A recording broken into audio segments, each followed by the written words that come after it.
We are LDS, Learn, Develop, Succeed. We're a BC nonprofit charity, and we are located across the province, but our brick and mortar place is in East Vancouver and North Vancouver.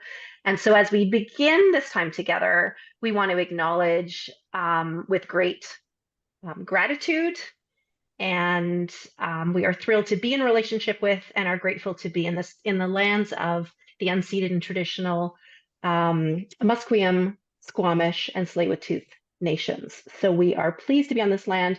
We are actively learning um, how to live into reconciliation as educators, as responsible citizens here in our community, and even as we put on these workshops and connect with others in the community, we do so in a spirit of gratitude and gratefulness for the space and place where we live and work and learn together. So, you all are coming from different parts of the province and perhaps the country. So, that gratitude extends to many other nations across our country. A little bit about LDS. We are a nonprofit charity, as I said, in BC. We use individualized instruction to work with those with diagnosed and undiagnosed learning differences um, and brain-based differences like ADHD, which we'll be talking about this evening. We do serve students and learners age three through adults. We have little ones all the way up to folks well into their 60s that Becky actually, who will be speaking with you tonight, is an expert in working with our adults and youth population. As I said, we were located in our primary offices in East Vancouver.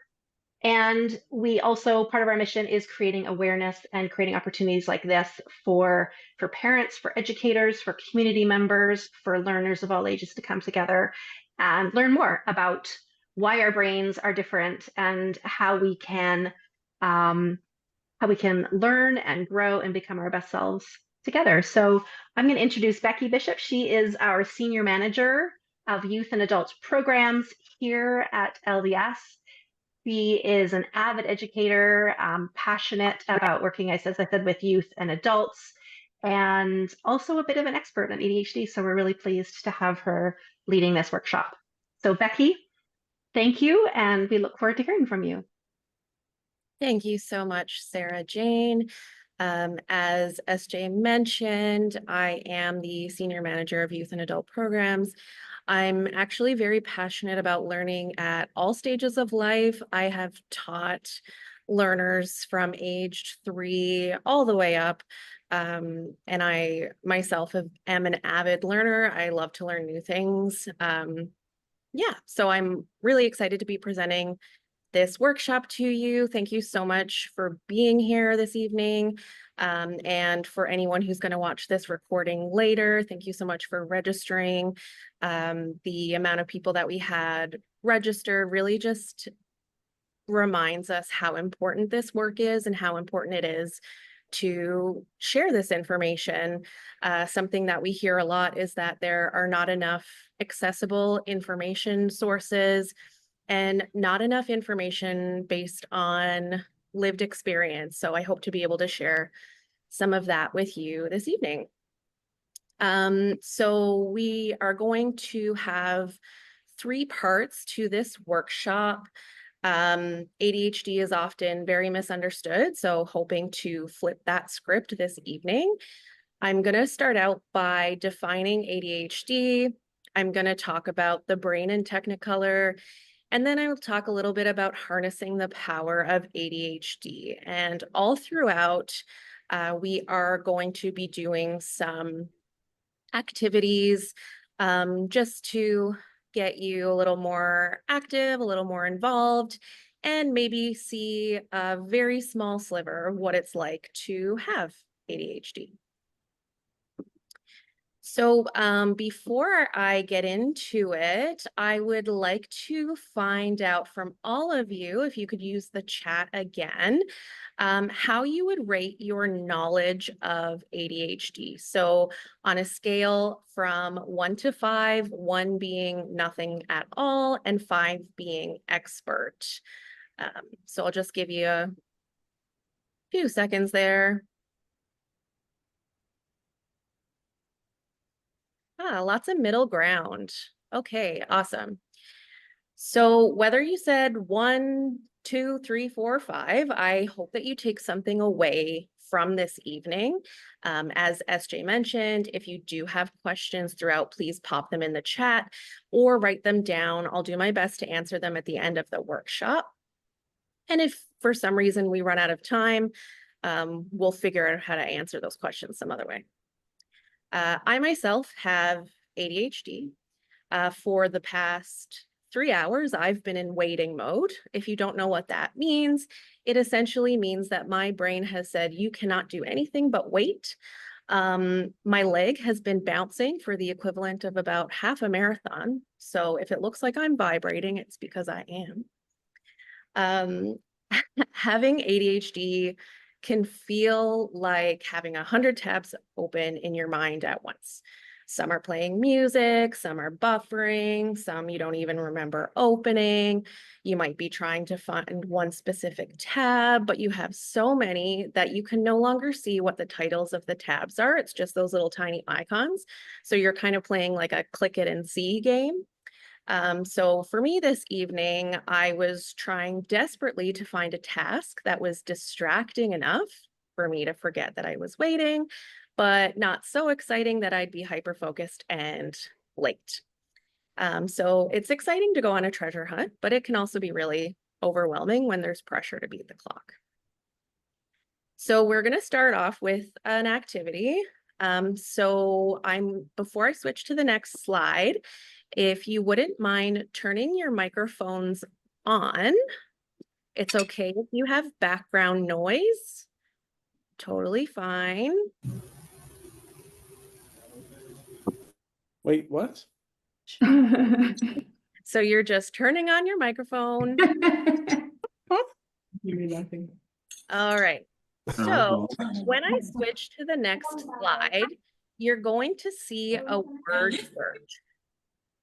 I want you to shout out the words as you see them. So don't hesitate. Just say them out loud. Even if someone else is talking, just talk over them, talk under them, doesn't matter. Just say it out loud. Ready? Go. Well done. Praise, Knowledge. knowledge, Knowledge. Thank you. Genuine. genuine, Thank you. I found one. You can turn your microphones off again.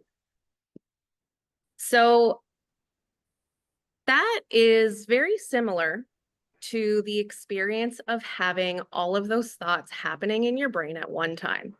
They're all talking over one another, and you can't stop it long enough to actually figure out what the important thing to focus on right now is. ADHD is a condition that affects a person's ability to focus, regulate attention, control impulses or emotions, and manage hyperactivity. It is one of the most common neurodevelopmental disorders in Canada, with approximately 1 in 21 individuals diagnosed.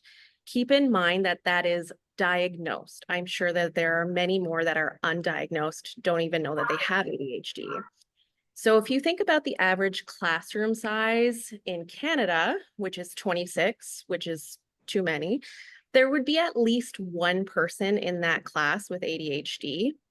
If you are a fan of Lord of the Rings, the primary cast consists of 21 people, so at least one of them has ADHD too. ADHD symptoms change the way that people function at work, at school, in relationships, and depending on their symptoms, they might be categorized as either hyperactive, impulsive, inattentive, or a combination of those two. So individuals who are diagnosed as hyperactive impulsive are full of energy and enthusiasm. They bring a lot of excitement and motivation to group activities and projects. They learn best through movement and hands-on experiences. Because of that active engagement, they often have a deeper understanding of what's going on. They're willing to take risks and act decisively, seizing opportunities, thinking outside of the box. They're the ones who are very lively and engaging in communication, have a lot of passion and a lot of ideas. Individuals who are diagnosed as inattentive tend to be able to focus on multiple things at once. So they are very equipped for problem solving. They excel at seeing the bigger picture. They don't get bogged down by small details. They adapt really quickly to changes and new information. So any kind of environment that is dynamic and flexible is really important for them. Naturally curious, open to new ideas, and they often will discover ideas or solutions that other people probably didn't think of. And then people who are combined might have some or all of the traits that are found in both of these.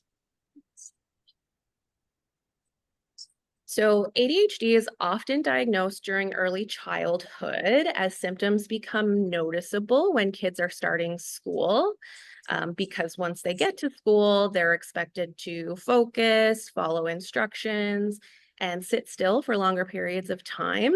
This is especially true for boys. Boys are more likely to be diagnosed much earlier than girls. So in this stage, hyperactivity and impulsivity are the most prominent. So you'll see a lot of fidgeting, running around, difficulty waiting their turn.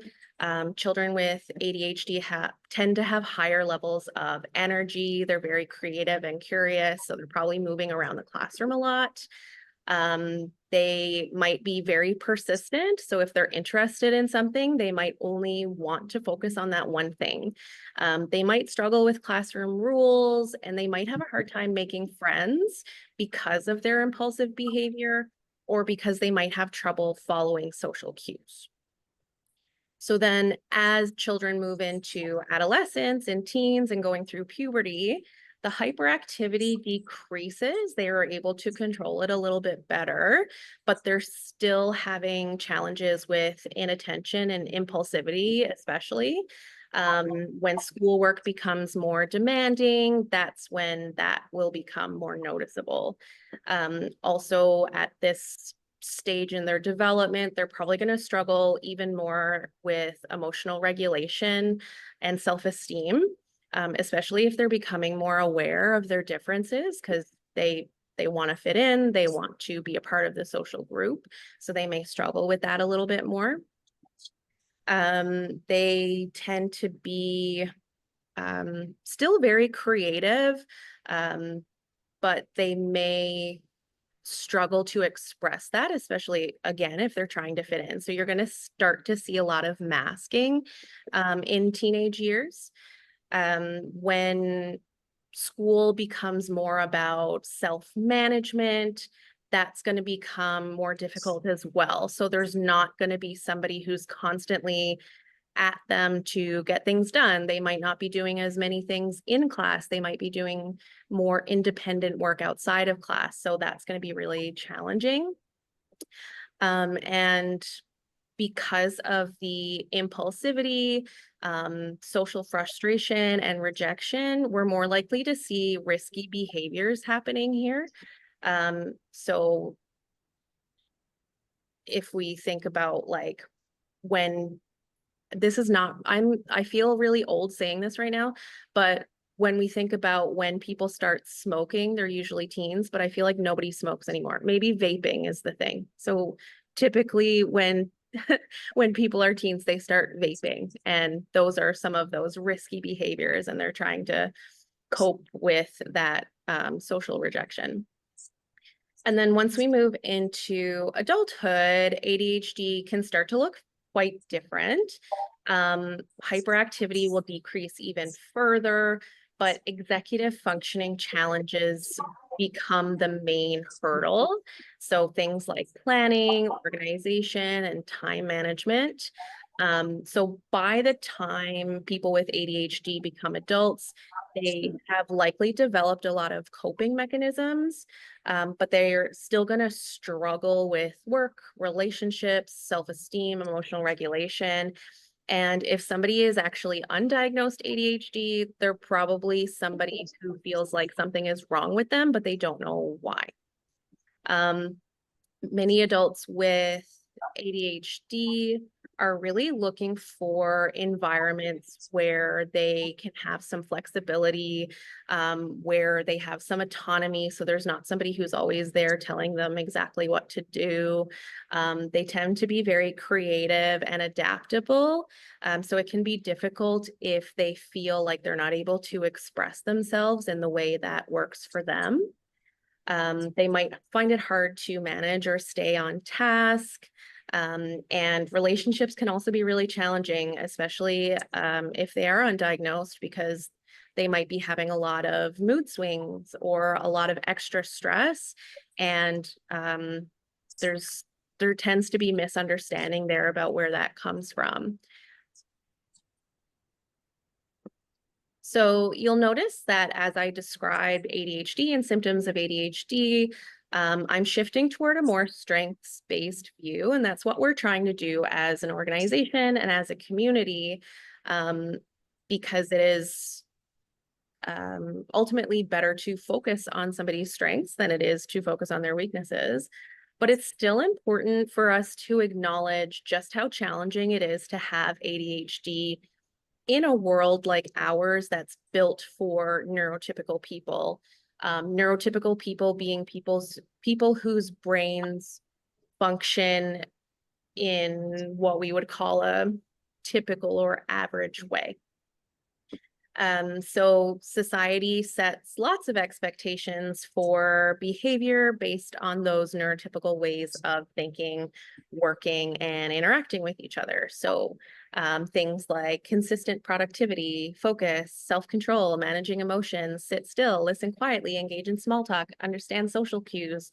All of those things can be downright painful for a person with ADHD. But we are still expected to behave those ways because those are just the societal expectations. So if we are trying to fit within a structured routine, we might have unpredictable focus, and that leads to inconsistent productivity. And then people think that we're not actually doing anything or we're lazy, but that's just very much not true. And then we end up having a lot of strong emotional responses. We might be a little bit more restless and trying so hard to focus, trying so hard to control our natural impulses that becomes very difficult to engage in day-to-day life. So as you can imagine, trying to meet societal expectations can lead to exhaustion, burnout, anxiety, and low self-esteem. People with ADHD constantly feel pressure to mask. And what that means is basically suppressing your natural tendencies because you feel like you're falling short and you're not able to meet the expectations that come from the people around them. They might believe that they are not trying hard enough and something is wrong with them, but they just don't understand that their brains work differently. So here are some quotes from people who have ADHD.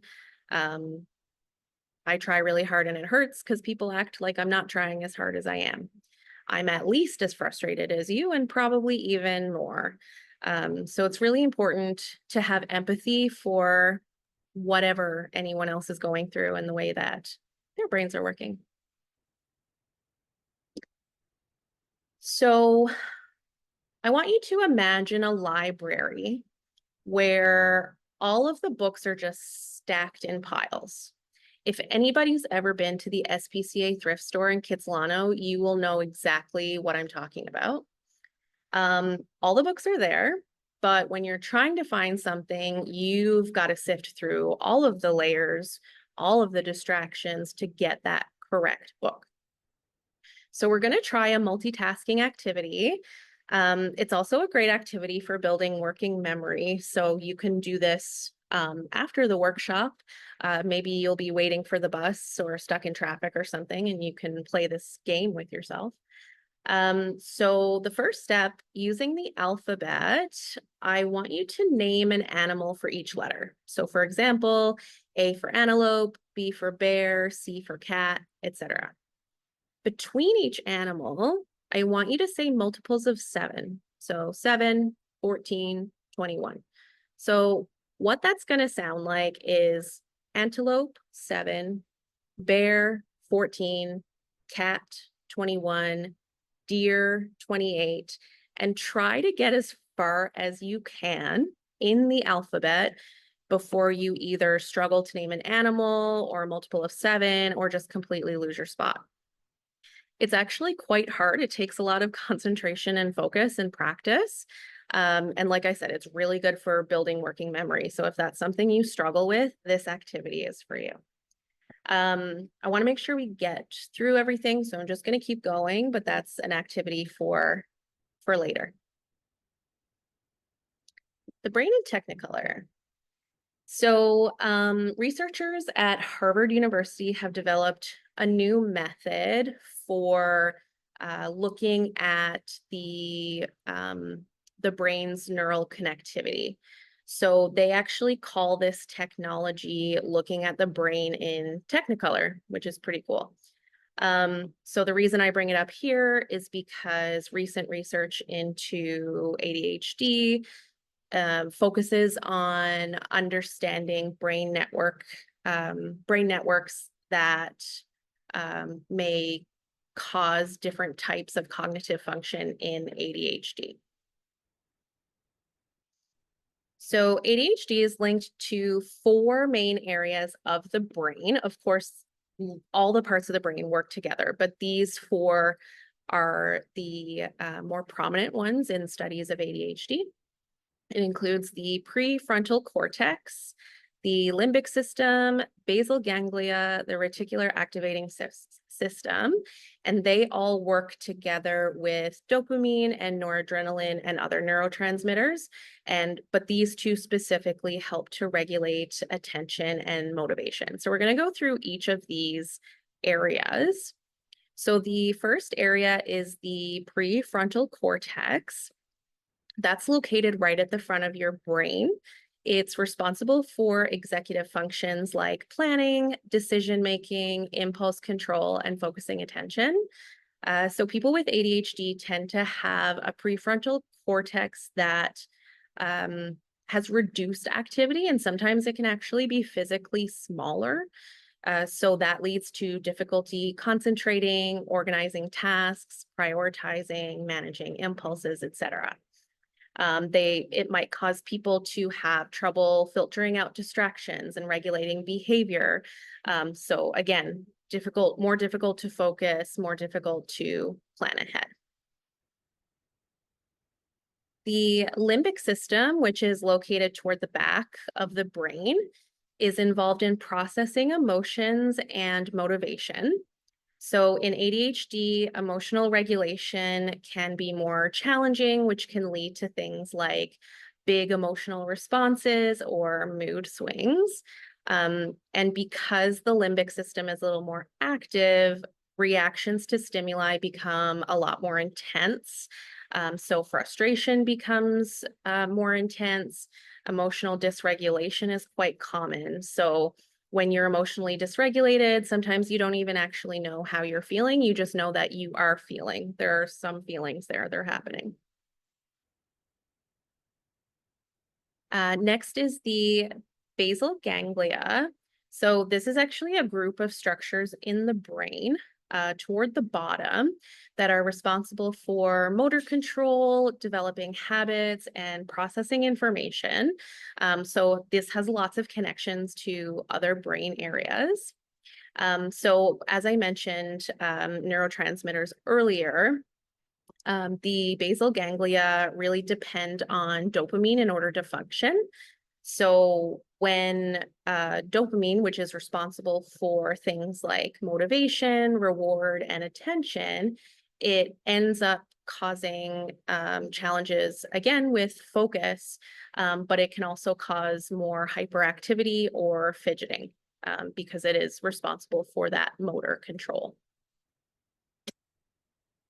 And then the fourth part, the reticular activating system, is actually part of the brain stem. So that part controls wakefulness and arousal, which is really important for focus. It does act as a filter to stimulus, so it decides what information is important, what information we need to take in, and what information we can ignore. So in people with ADHD, the reticular activating system has trouble filtering information. So that can lead to overstimulation or understimulation. So this is where you're going to see issues with sensory processing, and you might even hear something like sensory processing disorder. So it can make it hard to stay alert or focus. It can be hard to shift attention. And if you're feeling overstimulated, that might also cause a really strong emotional reaction. It can cause a really strong physical reaction. Or if you're understimulated, it can cause boredom, or you might not even be able to recognize when your body needs something. So when you're feeling hunger or thirst, you may not actually be able to pick up on that. So when people with ADHD are in hyperfocus, we tend to be understimulated by things that are happening around us. So that reticular activating system says, nope, we can just ignore all of those things. We need to focus on this one thing. And sometimes it's good to hyperfocus, and sometimes it's really not good to hyperfocus. So I want you to imagine that your brain is kind of like a busy airport. So there are a whole bunch of planes. We've got 3 here: our thoughts, emotions, and actions. The planes are constantly taking off and landing, and all of the different parts of the brain involved in ADHD are like parts of the airport that manage how things are running. So if you think of the prefrontal cortex like the control tower, so it's responsible for planning, organizing, and directing flights or your thoughts and actions. So when it's working well, the control tower helps planes to take off and land in the right order without causing any collisions.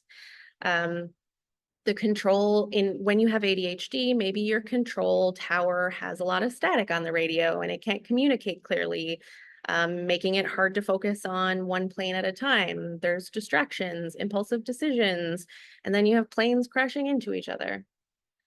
We can think of the limbic system kind of like the passenger terminal. So this is where people are waiting to board their flights. Those people represent emotions. So in a well-run airport where there are no delays or cancellations, passengers are calm, they follow instructions, they get to their planes in an orderly fashion. But then if that airport has ADHD, all of the passengers are either overexcited or incredibly angry and frustrated because there are lots of late or delayed and canceled flights. People are just all trying to board at the one time. It can get really intense. And we can think of the basal ganglia like the ground crew. So they are handling how the planes are moving around on the tarmac. So that could be very similar to your habits and your behaviors. So those ground crew are trying to make sure that the planes move smoothly and efficiently. But when the airport has ADHD, the ground crew is understaffed and very disorganized, and they didn't get enough training. So they are feeling really restless and fidgety. The ground crew is not able to handle how the planes are all moving. They're not able to make those really important decisions about where to direct those flights. And then finally, the reticular activating system, very much like the airport's public announcement system, filtering what information needs to be heard and what can be ignored. So if we need to hear important flight announcements, or maybe there's some background noise or advertisements, but when the airport has ADHD, that PA system might be broken or too quiet. So you can't really filter out distractions. You're really trying to just figure out what the heck that announcement said. Sounded like it might have been about your flight, but you're not quite sure. Maybe there are too many sounds at once and you're overstimulated. You can't stay alert. You can't stay focused. So in ADHD, your brain's airport is really struggling to manage all of these areas. So we might end up with delayed flights, rushed takeoffs, and chaos. So inattention, impulsivity, and emotional dysregulation. So the airport can run smoothly. We just need to have the right strategies. All right, we're going to move into another activity. I want you to choose one of these items. Doesn't matter which item it is. You're going to choose one. I am personally going to choose the popsicle. So I'll give you just a second to decide. So when you've chosen, I want you to just name in your head what that item is used for. So what is the purpose of that item? And then once you've got that purpose, I want you to come up with another use for that item. Maybe you're lucky and you picked an item that does have multiple uses already, but if not, I want you to come up with one. Like, what could you use it for? So if I'm thinking about a popsicle is a nice cold treat when it's hot outside. I guess I could also use the stick to stir something. So hopefully you've all come up with another use for that item. I want you to challenge yourself to try to come up with 5 more uses for that item or 10 more uses for that item. And I'd like you to jump in the chat and just share the item that you chose and one of the alternate uses that you thought of. So I'll give you a minute to do that.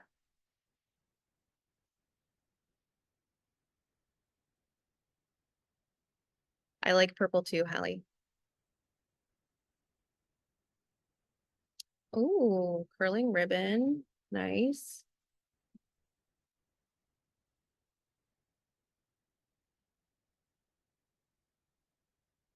Oh, I like using the cherries as marbles.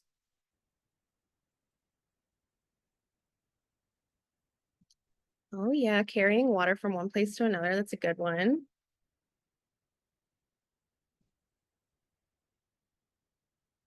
Great. Keep sharing. I would love to read all of these later. But essentially, the purpose of this activity is not only to really get you thinking and being creative as if like a person with ADHD is, but I also want you to realize that not everything has to work one way, exactly the same way for everybody. So we're going to get into the third part of the workshop here, harnessing the power of ADHD. So as I just said, there's not one way to use something. It's important to remember that nothing is ever a one-size-fits-all solution.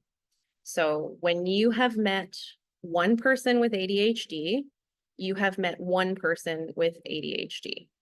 Not everybody who has ADHD is the same. Our brains don't work the same. The things that work for me might not work for somebody else. It is absolutely okay if you try something and it doesn't work. So if you yourself have ADHD or your child has ADHD, if you try something and it doesn't work, that's fine. You also don't have to keep trying it if it doesn't work the first time or the first few times. Modifying and adjusting according to what feels good is okay. Without getting too philosophical here, everything is made up. The rules are bendable. Like there's no rule in any book anywhere that says you can only use scissors for cutting paper. You can use them for many other things. And even if something seems silly, sometimes it's worth trying. Sometimes I actually get this comment a lot that people with ADHD tend to be quite resistant to trying new things. And that's quite normal because our brains are moving at 1,000,000 miles a second.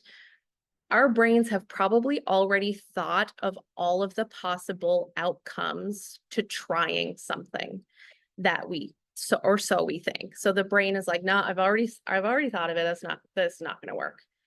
But they haven't actually tried it. So just sometimes if you're working with yourself or another person, just reminding them that, we haven't actually tried it yet, so you don't know.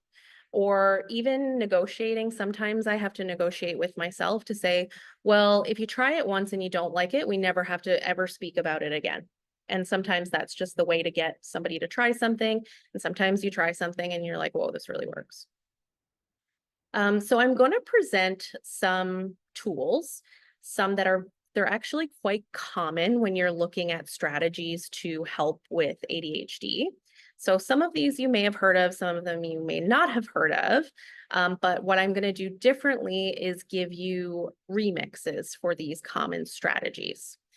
So I'm hoping that by giving you remixes, you'll have some different ways to try something, and hopefully I'll inspire you to also come up with your own remixes. So the first strategy we're going to look at is called body doubling. So body doubling is when you have someone present with you in your space while you're doing something. So even if you're not doing the same thing, having that other person there can keep you on task because it gives you this feeling of accountability and structure. Even if that person's not telling you what to do, if they're there, sometimes it's easier to do something. So my remix here is to use a celebrity or someone you look up to, maybe a character, make them your body double. So print a photo of them, put it somewhere you're going to see it, and just imagine that they are in your space. Close your eyes, think about what their energy feels like, and imagine that they're there. So I'm giving you Marcel the Shell, for example. If you've never seen Marcel the Shell, you should definitely look up some of those videos on YouTube. He wants to see you succeed, and he believes that you can get up and put that load of laundry in. And Marcel the Shell is so cute and precious that you can't let him down. You have to get up and do that load of laundry.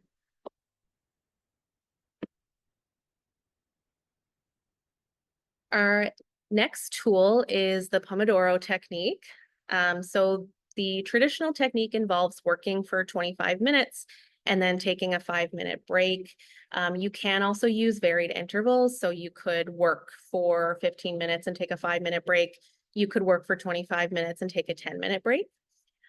Something that I personally find difficult is keeping time. I will forget to set a timer, or I'm getting focused on something. So instead of actually keeping time, I will set specific stopping points.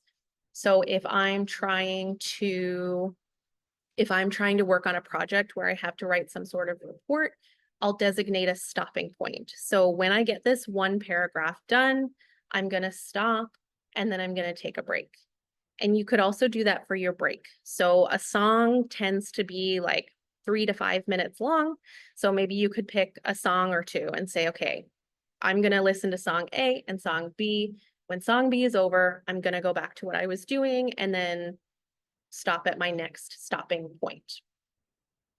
If you're like me, song A and song B are probably the same song, and you've probably already listened to it 17 times that day. I listen to the same song over and over and over again. It's quite common for people with ADHD to want to listen to that same song over and over. So just make sure that when you are setting those things, that you're telling yourself out loud, when this song is over, I'm going to go back to what I'm doing.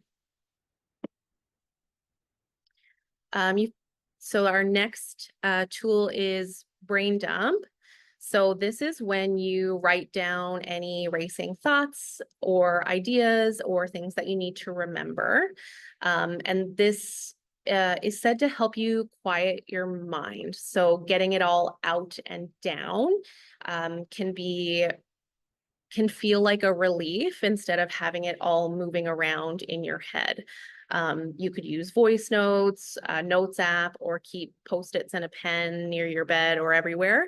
It's said to be the most helpful before sleep. So then when you go to sleep, your brain can process out whatever information is not important.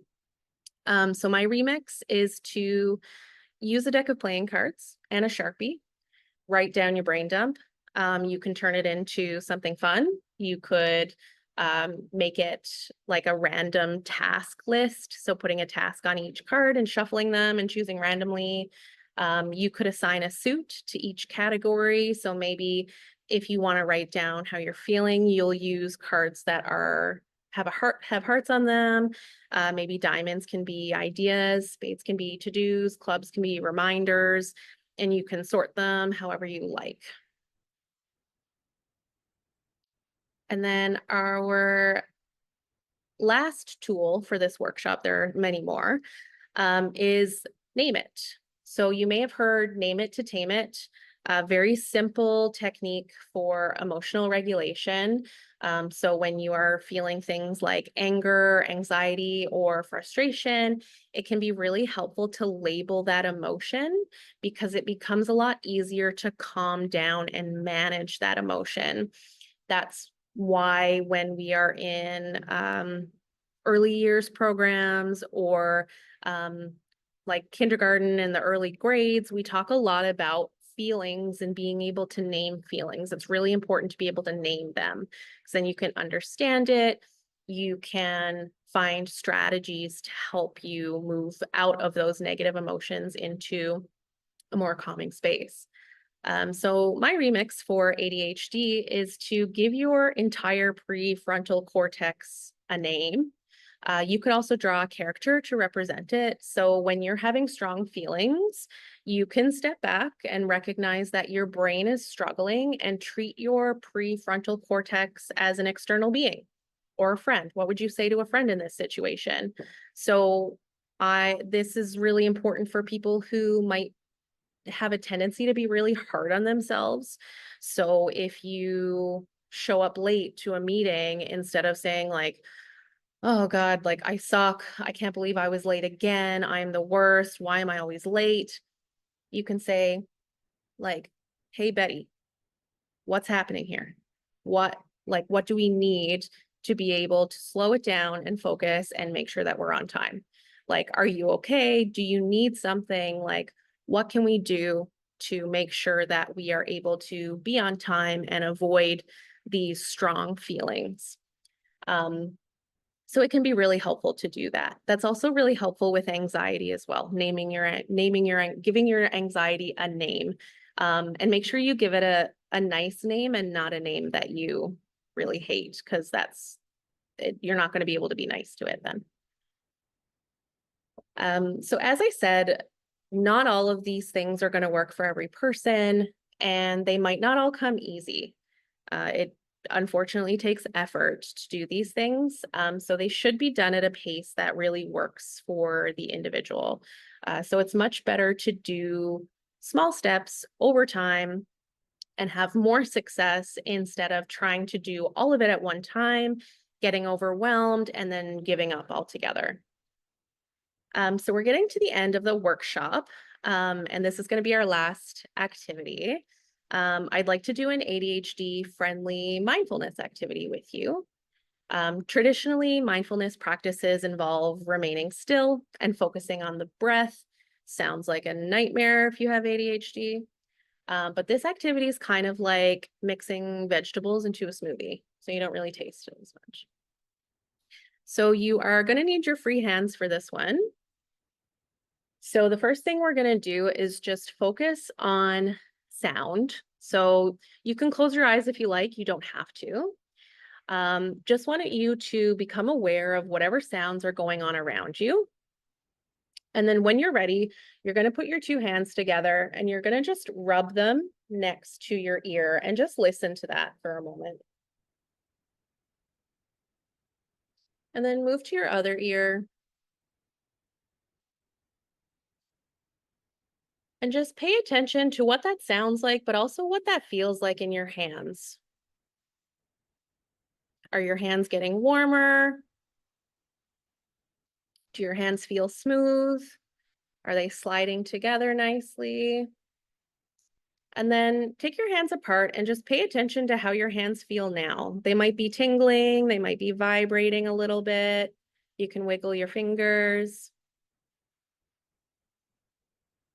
And then for this next part, I want you to count in your head. And as you're counting, I want you to touch your thumb to the tips of your other fingers one by one. So that's going to be like 1, 2, 3, 4, 5, 6. And I want you to count to 17.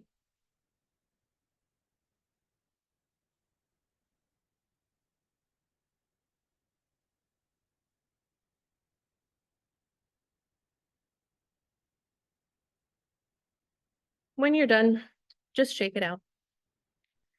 So that mindfulness activity is a little bit different because we're focusing on different sensory anchors. So instead of the traditional focus on your breath, try to remain still, accept the thoughts that are coming in, we're not actually focusing on that at all. We are just paying attention to our bodies and the sensory input that we're getting, noticing how that feels.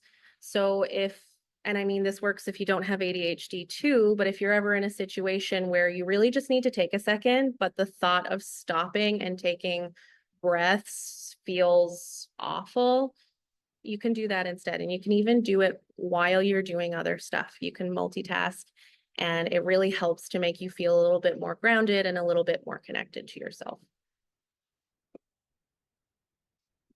So the most important message here, and I mean, this is a message to anyone out there who has ADHD, but for anyone with ADHD, your brain is wired differently. It doesn't make it any less amazing. And it's not about fitting in, but finding what fits you. So like I said, nothing's real. The rules are made up. Do what works for you. Do what works for you.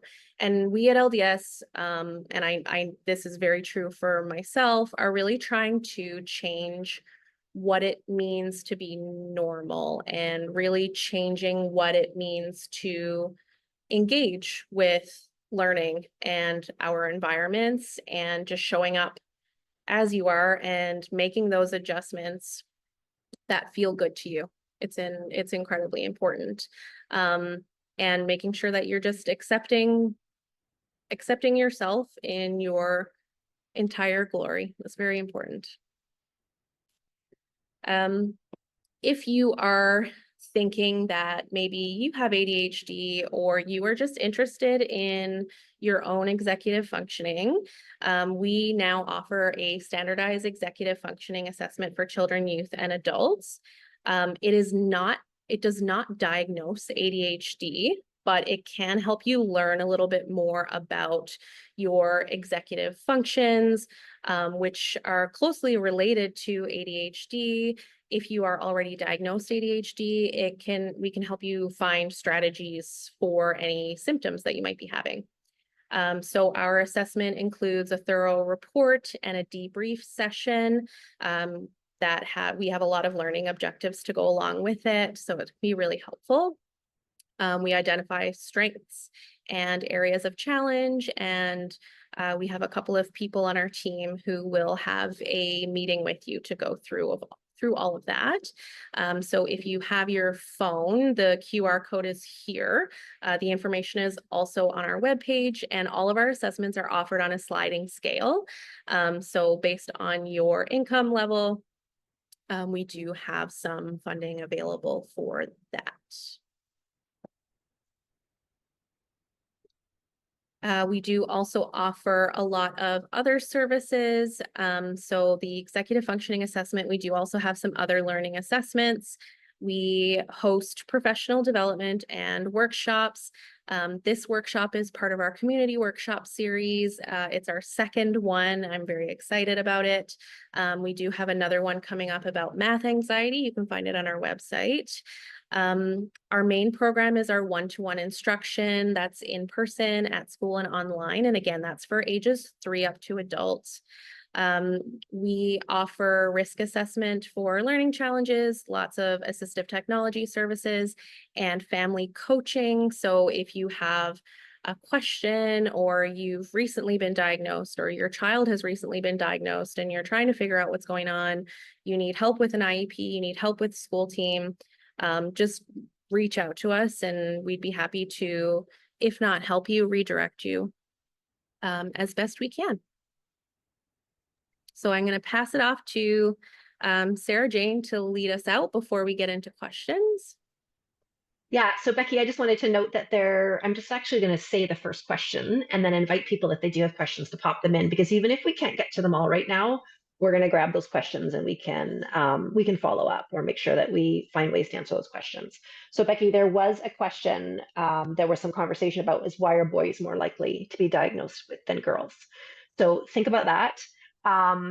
This slide has another QR code, and essentially what we're saying to you is we are offering all these workshops for free. We are super excited to do so. We are a nonprofit charity, and we do offer all of our services on a sliding scale.